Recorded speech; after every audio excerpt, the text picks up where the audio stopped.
the floor to the Ambassador and Permanent Representative of Sri Lanka.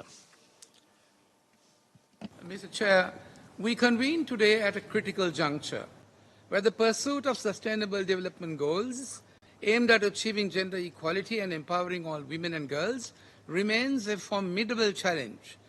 Despite the progress made globally, none of the 9 targets under the SDG 5 have been fully realized.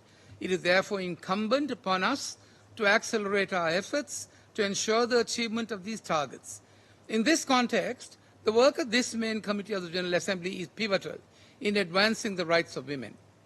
The challenges confronting women, Mr. Chair, globally are multifaceted and intricately linked to the 3 pillars of the UN Charter, which we work tirelessly to uphold. It must be accepted without demur that women continue to bear a disproportionate burden in the face of complex conflicts and humanitarian crises, often subjected to heightened gender-based violence and denied access to gender-sensitive programs. Moreover, women remain excluded from critical peace-building and decision-making processes, despite substantial evidence that their participation fosters lasting peace. The underrepresentation of women in such processes undermines, we say, the potential for durable solutions. Mr. Chair, the persistent exclusion of women from decision-making arenas constitutes not only a profound violation of human rights, but also deprives the global community of the immense contribution of half its population. It is therefore imperative that member states prioritize the inclusion of women in leadership throughout the world. Although Sri Lanka elected the world's first woman prime minister to represent women, the representations of women still remains low. Our new president, Honorable Kumara Dissanayake, in his address to the nation, reiterated the government's commitment to work actively to enhance women's representation across all institutions.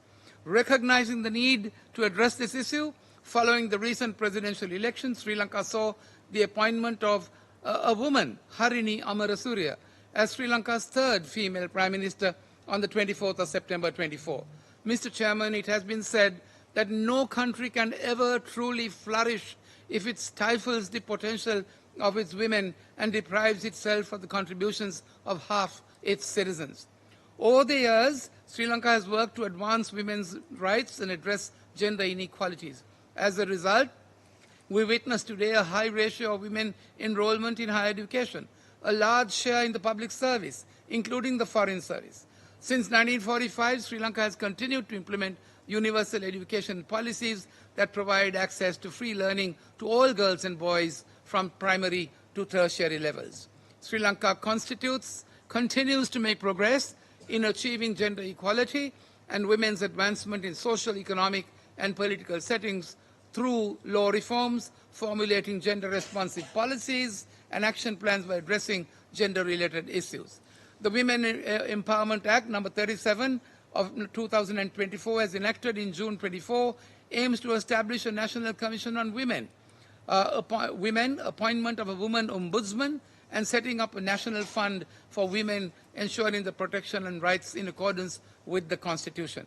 This has incorporated the principles enshrined in CEDAW.